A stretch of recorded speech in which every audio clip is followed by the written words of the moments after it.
A lot of people, football fans, pundits, have been discussing in past seasons about putting a limit or putting a cap to the number of foreigners in the clubs, diba? And now it seems that effective the coming UFL Cup in late September, October, they are implementing a rule that will allow only 5 foreigners at any time per club on the pitch, plus 2 if you have foreigners who have already been living in the Philippines for 5 years minimum, Not or just are living, but married. permanent residents. Permanent yeah. resident, there you go, Yeah. in the Philippines. So, yun, let's ask the foreigner first, no? So, what do you think about this? People are saying maybe it's a little bit too early for Philippine football, or they're saying I think the time has arrived. What do you think, Roy? Especially with the youth league coming up now, it's good for the grassroots football of things. It makes, to paraphrase a friend, it makes a Filipino more valuable in the game, and definitely to have that limit is good. I mean, back in England, the English Premier League is just so full of foreigners now that you can legitimately have 2 clubs on the pitch with no Englishmen at all, and you see that in the effects of the English national team. We're now 15th in the world, which is crazy for a country who invented the sport. For the Philippine side of things, I think it's good, certainly in the long term, to have that limit, to have that cap, and especially given that the other Southeast Asian nations have that as well. That's really good. I think if I remember right, Singapore has 4 in a 2 rule, with 4 foreigners and 2 Asians. It's good for the UFL, especially given the way that things have progressed. They've achieved everything they wanted to achieve already so quickly that I think they're trying to catch up to some other ideas as well, and that's great progress. And so, yeah, it's really good. And in the long term, they also have given Nomads 2 years to coincide with this, which is I think also great, because Nomads are a special club in that they're not just the longest club, but their whole philosophy is based on, well, it's in the name, nomads, people traveling from different areas into the Philippines. So overall, I think it's a really positive development for the league, definitely. You're right about the Nomads. They were put up especially for that purpose. Yeah. And you mentioned also about the grassroots. So, of course, Coach Anto here is coach of our one of our youth national teams. What do you think moving forward? We've seen in the case of the under 23. It's important to mention that a lot of them are already homegrown. Moving forward, your teams moving up. How is this? How do you see this affecting the future of Philippine football? Definitely, it's gonna encourage more players to invest more in football. When they see that more Filipinos are given opportunities in the UFL, then definitely they'd really go for football. Like, but if they keep on seeing so many foreigners in the UFL clubs, then it would lessen their motivation to really invest more time, more effort in the sport. So I think it's a good time, and it's a good change. But for me personally, I think 5 is still, maybe I'd go with 4, and then I'd put the limit on the total number of foreign players per team. Maybe I'd have 2 on non-playing, but at the time maybe 4 foreign players playing at a time. We have a lot of very good young players.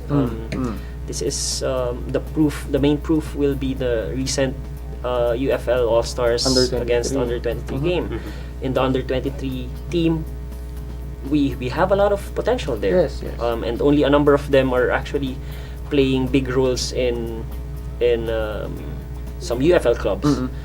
So yeah, the talent is there, and this development is quite a positive one. Maybe hopefully in the future we could lessen the number of foreign players more. Actually, you're right, because the under 23 side did force a draw diba, against the All-Stars, and some of whom are actually part of the senior national team. So, having mentioned you no, of course, diba? So, but you've mentioned nomads, right? Being having a 2-year exemption from this. But which teams do you think are going to be least affected? Needless to say, the remaining armed forces teams, which are going to be least affected and which are going to be affected but the most? Stallions, whether the rule was implemented or not, they actually they won't suffer anymore from the rule because even if the rule won't be in place for the upcoming season, a lot of their players would be leaving anyway. Kaya has a lot of foreign players. Meralco, not so much. Not so much. I think Kaya would be the most affected by the ruling. How about PSG? Oh, PSG. Yeah. Also PSG. Yeah. PSG. Although perhaps PSG also fall into that category with the Stallions because there's lots of discussion and talk about most of their players going and the internal politics of that. Of course, we never saw Reza again after. I think he had one more appearance after that. I don't think there's a word in English that can sum up that kind of performance. Are you sure you wanted to see him again? Maybe just in exhibition games or something. It might have made the All-Star game a bit more exciting, for example, or something. Just added something to it if he was there. Just for exhibitions only, none of the serious stuff. But it's as Coach Anto says, it's a great rule like overall, and it's good for the grassroots because the kids can look up to the players, and they know for certain that a team at least needs 6 quality key starting players on each of the sides. And so they know the kids are looking up to football, they're watching it on TV now, and like, oh, I could make it because there's a possibility now, there's a salary now, pwede sila hanap buhay sa football na. And that's really great. That's aside from a Tagalog, perhaps, it's great, and it's really good to see. Nomads might not be so affected because with the 2 extra rules of the permanent residents, by that time they'll have a couple more residents involved, and their youth academies are really good. They're producing quite a lot of good players there. Jeremy Thoya, who moved to Global, came from there, and they've got some good players in their academies. But yeah, it'd be good to see. The main teams might not be so affected, but it'll be a really good way for the grassroots systems to get into place. And plus, I hear nomads also. I hear who's this Alvin Perez guy? I think does that name sound familiar to you? Yeah, because I hear he's trying out with nomads. They're looking for a good Filipino centre back. Yeah, so maybe. Yeah, potentially. Yeah, so maybe they won't be as affected, but I don't know. We'll get to that Alvin Perez guy. We'll do a separate episode on that. just on Alvin Perez. And Okay. just to add, because in Alvin Perez? no, not about Alvin. Like in other leagues, like in Europe, it's not very uncommon to see 18, 19, 20-year-olds playing a big role for their clubs.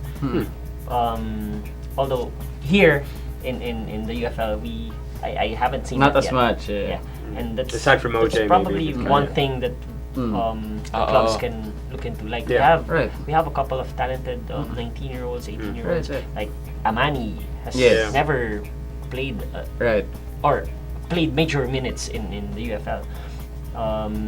We have Amani. We have I've been observing the U19 UFL league, and there are actually a lot of young talents that could actually compete against against the older players. Excellent. Right. So anyway, for more updates, again, it won't be effective until around September, October, the start of the cup. But for more updates on this new rule capping foreigners on the pitch, do follow us at FTW Sports.